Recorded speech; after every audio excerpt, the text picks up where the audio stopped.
Bonjour à toutes et à tous. Peut-être qu'à l'occasion d'un cours dans vos études de droit, on vous proposera de rédiger un cas pratique. Alors, qu'est-ce qu'un cas pratique? C'est un exercice classique, canonique des études juridiques. Vous savez, il y a la dissertation, la fiche ou le commentaire d'arrêt, et puis justement le cas pratique, on parle aussi parfois de consultation. C'est un exercice que souvent les étudiants, les étudiantes aiment bien parce qu'il les met en situation, une situation qui sera celle de leur futur en tant que juriste. En effet, quel que soit le domaine du droit dans lequel vous allez exercer, que vous soyez plus tard avocat, notaire, juriste en entreprise par exemple, eh bien vous allez vous trouver dans la même situation que celle où vous place le cas pratique. Vous aurez des gens qui viendront vous consulter, qui ne connaissent pas le droit, et ils viendront vous consulter avec une situation de fait.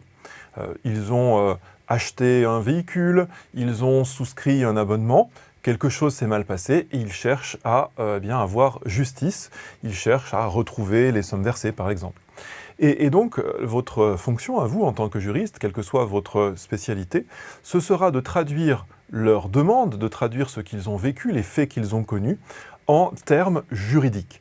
Finalement, on est au cœur du travail du juriste, c'est une transcription entre les mots du commun et les mots de cette langue technique, de ce métalangage, comme on le dit parfois, qu'est le droit.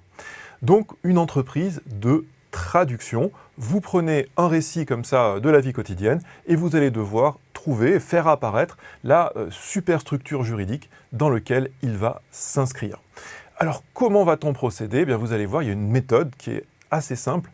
Elle est fondée sur un raisonnement, un mode de raisonnement que vous connaissez peut-être déjà, parce qu'il irrigue non seulement les études, mais même toute la culture juridique. Il s'agit du syllogisme juridique, et on va voir dans une autre vidéo comment on peut appliquer le syllogisme juridique au cas pratique.